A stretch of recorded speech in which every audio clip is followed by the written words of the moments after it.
کہ اگر کبھی گناہ کسی سے ہو جائے تو اس کو کہتا نہ پھرے، لوگوں سے نہ کہے، بس اپنے اللہ میاں سے کہے یا اللہ مجھ سے ہو گیا تو بس آپ معاف کریں، دوسروں سے نہ کہے، بس اس کا معاملہ اپنے اور اللہ کے درمیان رہے۔ لیکن حدیث میں آتا ہے کہ جو شخص اپنے گناہ کو دوسروں کے سامنے بیان کرے تو اس کا معنی یہ ہے کہ وہ اپنے گناہ کو کی تشہیر کر رہا ہے، اپنے آپ کو بدنام کرنا چاہتا ہے، اس کو بدنامی کا بھی کوئی بدنامی بری نہیں لگتی، تو گناہ کا تذکرہ لوگوں سے کرتا پھر رہا ہے۔ تو جب اللہ تعالیٰ فرماتے ہیں تو نے نہیں چھپایا تو میں کیوں چھپاؤں تیرا، اللہ بچائے۔ اسی لیے حدیث کے الفاظ ہیں کل امتی معافن الا المجاہرون، میری امت کے سارے لوگ عافیت میں آ سکتے ہیں سوائے مجاہرین کے۔ مجاہرین کون؟ جو کھلم کھلا بغیر کسی شرم و حیا کے کسی سے چھپاتے نہیں ہیں بلکہ کھلم کھلا ارتکاب کیے جا رہے ہیں، کوئی پرواہی نہیں ہے۔ تو باری تعالیٰ کہتے ہیں بھئی تو خود کہتا پھر رہا تھا لوگوں سے کہ مجھ سے یہ گناہ ہو گیا، یہ گناہ ہو گیا، یہ گناہ ہو گیا، خود تو کہتا پھر رہا تھا، تو نے تو چھپایا نہیں، میں کیوں چھپاؤں تیرا؟ اس لیے اللہ بچائے اس کی مغفرت مشکل ہے، الا یہ کہ توبہ نصوح کر لے اور پھر اس بات سے بھی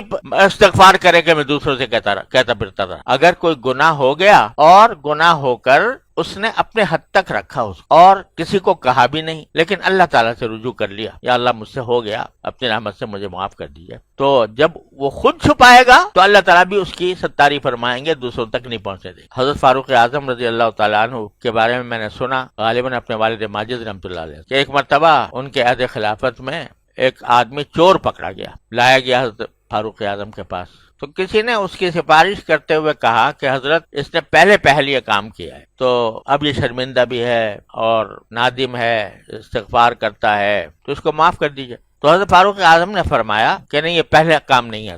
نہیں، یقیناً اس نے اس سے پہلے بھی کیا ہے اس قسم کا کوئی کام۔ لوگوں نے کہا جی اس کا کوئی ثبوت تو ہے نہیں آپ کے پاس؟ تو فرمایا کہ اللہ تبارک و تعالیٰ جب پہلی مرتبہ بندہ کوئی گناہ کرتا ہے، پہلی مرتبہ پہ پکڑ نہیں کرتا، اس کو مہلت دی جاتی، اور اگر اس نے اس کو خفیہ رکھا اور کسی پر ظاہر نہ کیا اور اگر کوئی تلافی کرنی ہے تلافی کر دی تو پھر اللہ میاں اس کو آئندہ پھر ارتکاب نہیں کرنے دیتے اس کو۔ لیکن اگر پہلی مرتبہ کرنے کے بعد اسے سوچا اب تو میرا جرات کھل گئی، جب تک کوئی آدمی گناہ نہیں کیا ہوتا اس وقت تک ایک طبیعت میں ایک رکاوٹ ہوتی ہے، اور رکاوٹ کے نتیجے میں آدمی سوچتا ہے کہ یار یہ برا کام نہیں کرنا چاہیے، اور کر لوں گا تو کیا ہوگا، ایک ذہن میں ایک عذاب کا تصور آتا ہے، ذہن میں ایک بدنامی کا تصور آتا ہے، ذہن میں ایک ندامت کا تصور آتا ہے۔ لیکن جب اس نے وہ حد پار کر لی، ایک مرتبہ کراس کر گیا اس حد، تو اب وہ جو ایک بیچ میں رکاوٹ تھی وہ ہٹا دی، جب جرات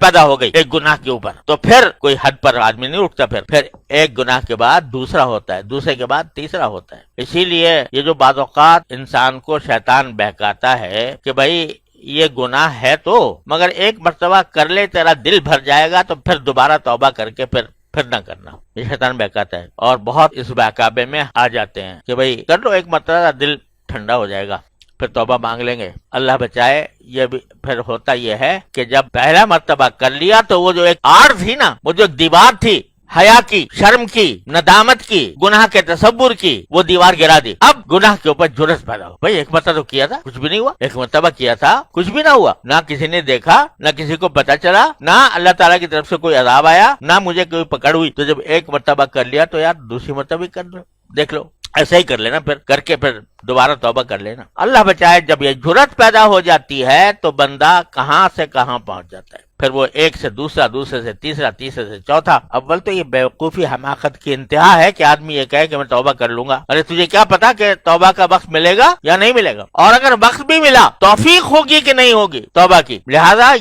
یہ بند توڑنا یہ بہت بڑی حماقت ہے، اس بند کو ہمیشہ اپنے سامنے ملحوظ رکھنا چاہیے، اور اگر کبھی ہو گیا تو پھر آدمی اس کو کہتا نہ پھرے لوگوں سے۔